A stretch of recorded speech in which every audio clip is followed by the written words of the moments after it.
Lukas pasal 14, kita baca ayat 25 sampai 35. Kita mau renungkan tentang harga mengikut Yesus.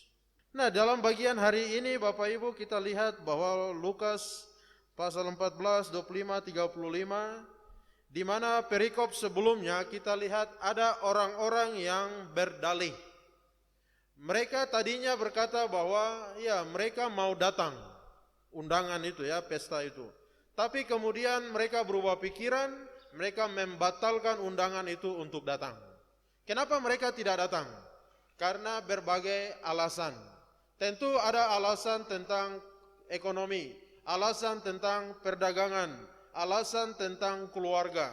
Dan semua kita lihat ya itu bisa diperkecualikan.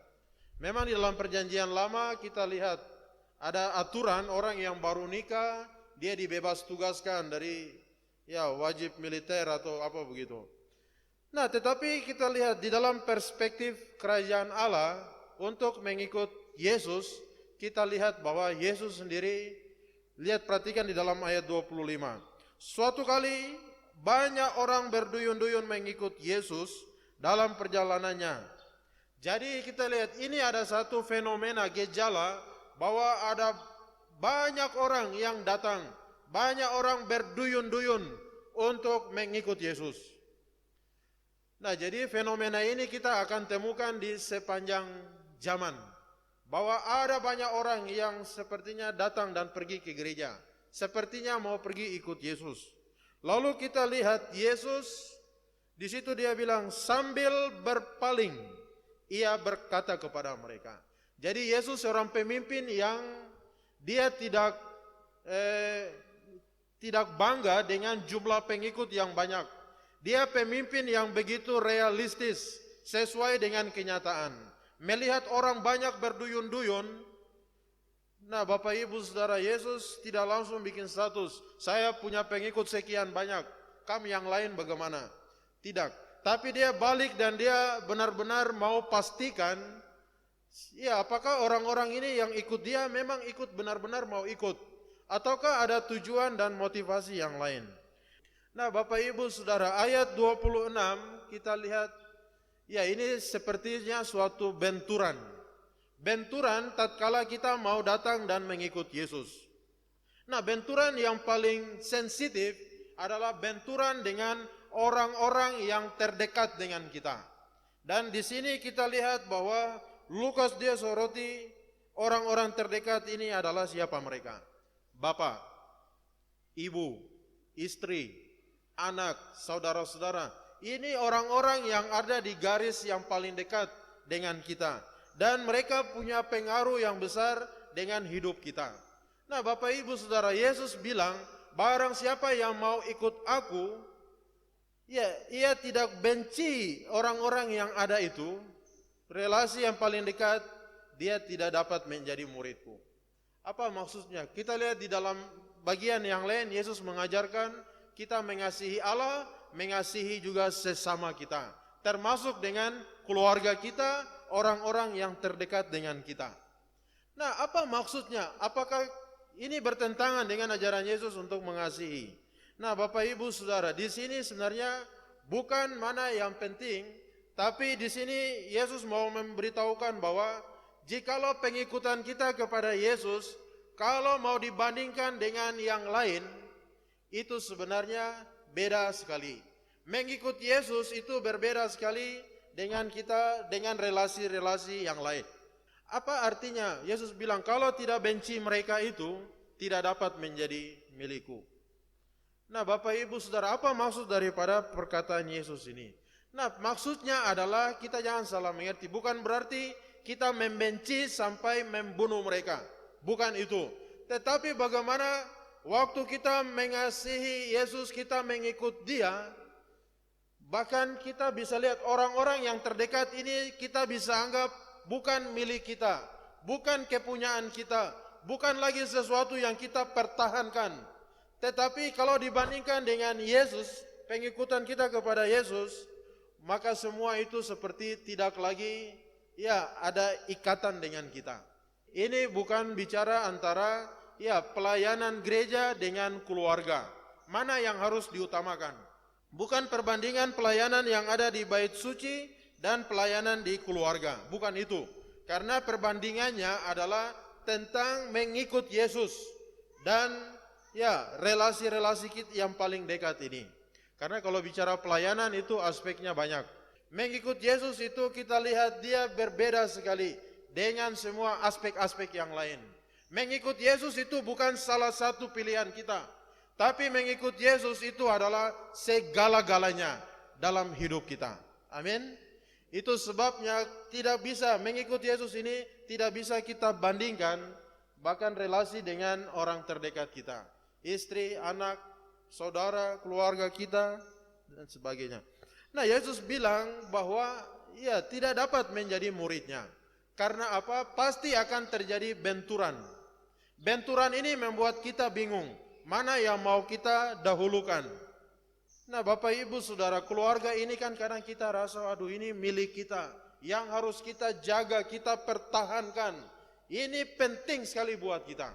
Tapi seringkali kita lupa bahwa keluarga dan orang-orang yang terdekat dengan kita, mereka itu bukan hanya milik kita, tapi mereka ini juga adalah miliknya Tuhan. Kalau itu miliknya Tuhan, berarti jangan kita kita pegang itu kuat-kuat, kita jaga dia, kita protek dia baik-baik, sampai-sampai Yesus pun tidak boleh ganggu gugat. Nah, ini salah Bapak Ibu Saudara. Kalau kita punya cara yang demikian, kita pasti akan tinggalkan Yesus. Nah, Bapak Ibu kita lihat contohnya ada di mana? Contohnya adalah tentang si Yakub. Yakub punya 12 orang anak. Lalu kita lihat satu orang anak yang paling dia kasihi. Siapa namanya? Si Yusuf. Yusuf ini begitu dikasihi sekali oleh Yakub.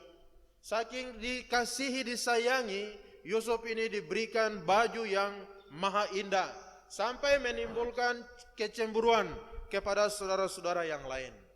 Nah, Bapak Ibu Saudara, tapi kita lihat bagaimana Yakub dia begitu mengasihi Yusuf, memperlakukan Yusuf sedemikian rupa, sehingga kita lihat apakah itu ekspresi kasihnya ketika Yusuf itu dibuang ke dalam sumur, ketika Yusuf itu dijual ke Mesir, menjadi budak, lalu akhirnya masuk ke penjara dan sebagainya.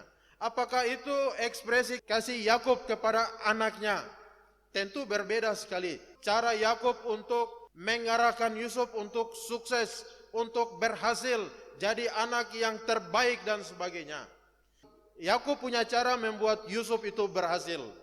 Tapi ingat, Tuhan juga punya cara untuk bawa Yusuf ini berhasil. Itu sebabnya Yakub harus juga bisa mengerti bahwa Yusuf ini adalah miliknya Tuhan. Itu sebabnya Yakub jangan terlalu memproteksi, menjaga sedemikian rupa. Ini milik saya. Sehingga kita lihat Tuhan pun tidak bisa masuk dan memimpin mengarahkan Yusuf. Tapi kita lihat apa yang terjadi dengan Yusuf.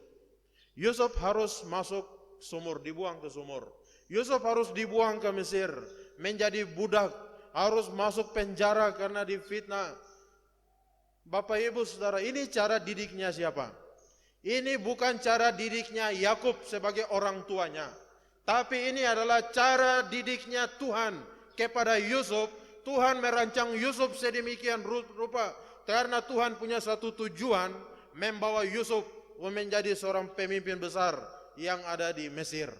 Bapak Ibu yang Tuhan Yesus kasihi, nah seringkali keluarga, orang-orang terdekat kita itu begitu menghalangi kita sehingga kita tidak bisa maksimal bagi dalam pengikutan kita kepada Tuhan. Seringkali orang-orang terdekat ini membuat kita tidak bisa lagi bebas untuk memuliakan Tuhan. Apakah mereka tidak penting? Mereka penting. Tapi ingat bahwa cara kita dengan mereka, Yesus bilang barang siapa tidak membenci mereka mengikut aku, dia tidak dapat menjadi muridku. Bapak Ibu, lalu contoh yang kedua kita ingat Abraham. Abraham ini Tuhan janjikan Ishak kepada Abraham. Lalu Ishak hadir, itu juga Tuhan yang kasih. Saking Tuhan yang kasih, kita lihat bagaimana Abraham begitu mengasihi Ishak. Karena Ishak ini semata wayang, Ishak ini begitu penting, begitu berharga bagi bapaknya. Tapi lihat, disitulah Tuhan mau menguji Abraham. Abraham, persembahkanlah anakmu Ishak kepadaku. Nah, Bapak Ibu Saudara, yang Tuhan minta itu adalah yang paling penting di dalam hidup kita. Karena Tuhan mau melihat apakah sesuatu yang Tuhan kasih, Tuhan titipkan, apakah ini nanti akan menjadi berhala dalam hidup kita, sehingga kita tidak akan bisa mentaati Tuhan, tidak bisa lagi untuk mengikut Tuhan dengan maksimal. Tapi kita lihat rupanya Abraham itu luar biasa. Karena Ishak bagi dia bahwa ini Tuhan yang kasih. Bahkan Ishak ini juga Tuhan yang punya. Dan kalau Tuhan minta, saya tidak punya hak apa-apa untuk tahan dia dan sebagainya. Bapak Ibu Saudara, itu sebabnya kita lihat Abraham begitu maksimal dalam dia menjalankan perintah dan kehendak Tuhan. Kita harus belajar untuk menyerahkan semuanya kepada Tuhan. Kita harus belajar juga untuk melepaskan itu kepada Tuhan. Di sini dia bilang, barang siapa tidak pikul salib ikut aku, tidak dapat menjadi muridku. Nah, kita juga harus belajar untuk menyangkal diri. Menyangkal diri artinya bahwa sesuatu itu bukan milik yang harus kita pertahankan. Kita harus belajar untuk melepaskan semua. Nah, ini adalah makna daripada pikul salib dan juga menyangkal diri. Lalu kita lihat di dalam ayat 28, 29, 30, ini adalah gambaran. Ini adalah satu metafora. Seorang yang mau mendirikan menara. Orang yang mau mendirikan menara, dia harus memperhitungkan semua biaya-biaya yang perlu di dalam pembangunan itu. Nah, supaya apa? Supaya jangan dia berhenti di tengah jalan. Kalau berhenti di tengah jalan, orang bisa ejek dia dan sebagainya. Nah, demikian juga ini bukan poin tentang membangun ya. Ini poin menjelaskan tentang bagaimana mengikuti Yesus. Seorang yang berkata bahwa saya akan mengikut Yesus, orang itu wajib harus juga menghitung semua biayanya. Kita bilang kita akan mengikut Yesus seumur hidup kita dengan segenap kekuatan kita. Tapi Yesus bilang, jangan asal bilang ikut saya. Kamu harus memperhitungkan segala biaya di dalam kamu mengikut saya. Jangan-jangan nanti di tengah jalan, lalu kamu menghadapi kesulitan, lalu kamu pergi tinggalkan saya. Nah, itu sebabnya Yesus tidak tertarik dengan fenomena orang-orang banyak yang datang mengikut dia. Yesus balik dan bertanya kepada mereka. Yesus mau pastikan apakah memang mereka mengikut Yesus ini, mereka sudah hitung semua biayanya. Apa biayanya? Sangkal diri, pikul salib, jadi murid. Ini biaya-biaya yang harus kita hitung supaya kita bisa mengikut Tuhan itu dengan benar. Lalu menarik sekali Yesus pakai contoh relasi yang paling dekat. Istri, anak, saudara-saudara kita. Nah, apa yang hari ini yang menghalangi kita tidak bisa mengikut Tuhan?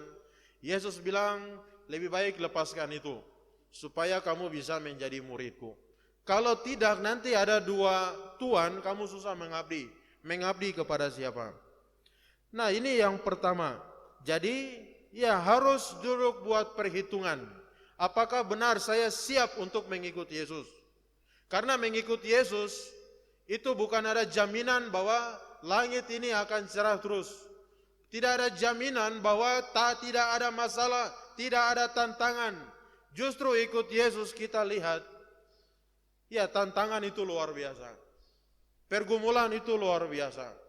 Bahkan mungkin hal-hal yang tidak kita sukai, kita tidak senangi, justru itu akan datang di hadapan kita. Nah, kembali lagi Yesus bilang, hitung biayanya. Karena mengikut Yesus itu bukan harga yang murahan. Saking murahnya orang injak-injak, orang buang-buang itu saja. Mengikut Yesus itu mahal harganya. Karena kita harus hitung biayanya baik-baik. Jangan-jangan kita tidak siap, kita gagal di tengah jalan, lalu kita tinggalkan dia. Lalu yang berikut gambarannya ayat 31, raja mana yang berperang melawan raja lain tidak dahulu mempertimbangkan apakah dengan 10.000 orang ia sanggup menghadapi lawan yang mendatanginya dengan 20.000 orang. Nah, perhatikan, ini seorang raja yang mau berperang. Dia punya pasukan adalah 10.000. Sedangkan raja yang datang ini punya pasukan 20.000. Dia harus memperhitungkan apakah saya bisa melawan raja itu. Dia harus memperhitungkan semua kemungkinan, semua untung ruginya. Kalau dia merasa bahwa wah ini saya pasti akan dapat kipas dengan 20.000 pasukan ini. Ayat 32 itu, jikalau tidak ia mengirim utusan selama musuh itu masih jauh untuk menanyakan syarat perdamaian. Nah, apakah 10.000? Kita punya pasukan 10.000. Kita mau melawan Tuhan yang punya pasukan 20.000. Apakah bisa kita ini melawan Tuhan? Tentu tidak mungkin kita melawan Tuhan, karena Tuhan itu maha di atas segala maha. Kita tidak mungkin lawan Tuhan. Kita ini punya kehebatan apa? Kita punya kemampuan untuk lawan Tuhan itu berapa besar, berapa banyak, berapa kuat. Tidak akan mungkin kita melawan Tuhan. Itu sebabnya sebenarnya gambaran ini merupakan dia mendorong kita bahwa tidak ada pilihan lain. Karena kita tidak mungkin lawan Tuhan. Kita bilang kita mau saya tidak bisa ikut Tuhan. Saya akan cari jalan saya sendiri.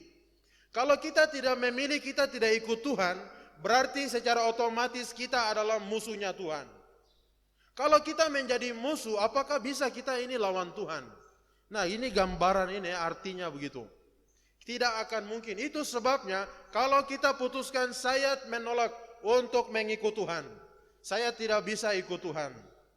Nah, di sini juga gambaran ini dia bilang kita harus hitung biaya. Waktu kita bilang kita tidak mau ikut Tuhan, kita menjadikan diri kita adalah musuhnya Tuhan. Apakah benar kita bisa lawan Tuhan? Orang bodoh yang berkata, saya tidak ikut Tuhan, saya akan berdiri untuk melawan Tuhan. Orang itu adalah orang yang bodoh dan orang itu sedang menuju kepada kehancuran. Lalu yang kedua di situ kita lihat, kalau memang kita tahu bahwa kita terbatas hanya dengan 10.000, sedangkan Tuhan yang datang di depan kita, dia punya 20.000, lebih banyak. Nah, cara solusinya adalah apa? Adalah kita kirim utusan, tanyakan syarat-syarat perdamaian, supaya jangan kita babak belur, supaya jangan kita jadi musuh dan kita habis oleh Tuhan sendiri. Nah, syarat perdamaian itu apa? Syarat perdamaiannya adalah kita untuk diperdamaikan dengan Allah Bapa di surga. Syaratnya adalah kita harus percaya dan terima Yesus supaya kita diperdamaikan dengan Allah Bapa. Kita diampuni, kita ditebus, kita diselamatkan. Syaratnya adalah terima Yesus. Syaratnya adalah kita mengikut Yesus. Ikut Yesus berarti undangan untuk kita pikul salib. Nah, berarti kita harus menyangkal diri. Menyangkal diri artinya bahwa segala sesuatu tidak ada lagi yang mengikat kita sehingga menghalangi kita dalam kita mengikut Tuhan. Perhatikan ayat 33. Demikian pula lah tiap-tiap orang di antara kamu yang tidak melepaskan dirinya dari segala miliknya tidak dapat menjadi muridku. Nah, ini dia, orang yang dia terlalu merasa ini punya saya, ini milik saya, yang harus saya pertahankan. Sehingga barang-barang itu semua membuat dia tidak bisa maksimal ikut Tuhan. Nah, bukan berarti kita tidak boleh berkeluarga, tidak boleh menikah, tidak boleh berdagang dan sebagainya. Nah, boleh saja. Itu semua adalah fasilitas supaya kita bisa sukses di dalam mengikut Tuhan. Nah, ada orang yang dia begitu maksimal melayani Tuhan waktu dia seorang diri, waktu dia masih bujangan. Tapi kita lihat waktu dia menikah, dia berkeluarga, justru keluarga buat dia tidak lagi maksimal ikut Tuhan. Ada orang yang waktu bujang dia tidak maksimal sekali ikut Tuhan, tetapi waktu dia berkeluarga, dia menikah, dia punya anak, wow, dia begitu maksimal ikut Tuhan. Nah, artinya apa? Artinya bahwa semua yang ada itu adalah fasilitas dan itu bukan tujuan. Kalau itu fasilitas, berarti itu yang akan menolong kita untuk mencapai tujuan, yaitu mengikut Tuhan dengan benar, mengikut Tuhan dengan maksimal, mengikut Tuhan dengan sepenuh-penuhnya. Nah, Bapak Ibu yang Tuhan Yesus kasih, ada orang yang waktu dia masih sederhana, dia mengikut Tuhan itu dengan sepenuh hati. Dia rajin, dia setia, dia taat. Tapi begitu dia mulai berhasil, dia diberkati, kita lihat justru di sana dia tidak maksimal dalam ikut Tuhan. Ada orang yang dia berhasil, dia begitu, tapi waktu dia tidak punya apa-apa, kita lihat justru di situ dia gagal, tidak lagi maksimal ikut Tuhan. Berarti sebenarnya apa? Semua yang ada itu adalah alat yang menolong kita untuk mencapai tujuan sasaran kita adalah maksimal di dalam pengikutan kita kepada Tuhan. Yesus bilang kalau semuanya itu masih mengikat kita, kita tidak mungkin menjadi murid Tuhan. Nah, kemudian perhatikan ayat 34-35. Garam memang baik, tapi kalau garam menjadi tawar, dengan apakah ia diasinkan? Tidak lagi gunanya, baik untuk ladang, pupuk. Siapa punya telinga, hendaklah ia mendengar. Nah, apa artinya? Di bagian lain ada pelajaran tentang garam. Tapi di dalam konteks ini kita lihat, garam yang baik itu adalah orang yang mengikut Tuhan, orang yang dia sudah menghitung semua biayanya. Lalu dia menjaga jarak dengan barang-barang sesuatu yang dia miliki itu. Barang-barang itu tidak lagi yang bisa mengikat dia. Menjaga jarak dengan hal-hal yang dia miliki, dia kasihi. Lalu dia mengikut Yesus, dia pikul salib. Nah, itu adalah garam yang baik. Nah, garam yang baik adalah orang yang sudah menghitung biayanya. Lalu tidak ada lagi sesuatu yang mengikat dia dalam mengikut Kristus, mengikut Yesus. Dia menyangkal dirinya, dia pikul salib. Itulah garam yang baik. Mengikut Yesus itu harganya mahal. Orang-orang yang sadar, orang-orang yang sudah menghitung semuanya, yang akan putuskan dan dia mengikut Yesus. Perhatikan bahwa waktu Yesus memberi makan 5.000 orang, ya roti itu ya, 5.000 belum hitung perempuan, belum hitung anak-anak. Jadi bisa kurang lebih itu 12.000 yang makan waktu itu. Tetapi dari 12.000 itu kita lihat, Yesus tidak heboh deh, bangga dengan jumlah yang mengikut dia. Tapi perhatikan, Yesus kasih satu perkataan yang keras bagi mereka. Ya, kalian makan roti ini, kalian kenyang perut, jadi kalian datang ikut saya. Nah, kalau kalian makan roti itu, kalian akan lapar lagi. Barang siapa makan dagingku, minum darahku, dia tidak akan lapar lagi. Lalu orang-orang bilang, wah ini perkataan ini terlalu keras. Akhirnya apa yang terjadi? Mereka tinggalkan Yesus. Sebagian jumlah besar, mereka tinggalkan Yesus karena perkataan Yesus itu terlalu keras. Pengajaran Yesus, kebenaran-kebenaran Yesus itu tidak bisa mereka terima dengan akal sehat. Akhirnya mereka tinggalkan Yesus. Begitu mereka semua sudah pergi, Yesus bilang kepada murid-muridnya, kalau mau pergi, pergi silakan saja. Nah, Yesus bilang, mau ikut Yesus, hitung biayanya. Hari ini kita lihat banyak orang, sepanjang zaman fenomena orang berduyun-duyun ikut Yesus itu banyak. Tapi bagaimana, apakah mereka ikut Yesus itu dengan tujuan, dengan kesadaran, dengan sudah hitung segala sesuatu, tahu tugas tanggung jawab lalu mereka ikut Yesus? Ataukah hanya euforia, hanya senang-senangnya saja, hanya emosi-emosi sesaat, sehingga ketika penganiayaan datang, kesulitan, tantangan datang, akhirnya mereka berpaling dan tinggalkan Yesus. Kiranya kita menjadi orang-orang yang sadar, yang mengerti panggilan Tuhan, mengikut Yesus. Kita sudah hitung segala sesuatunya, kita kenal siapa dia, dan kita tahu harga yang kita bayar dan apa yang kelak kita terima waktu kita taat mengikut dia.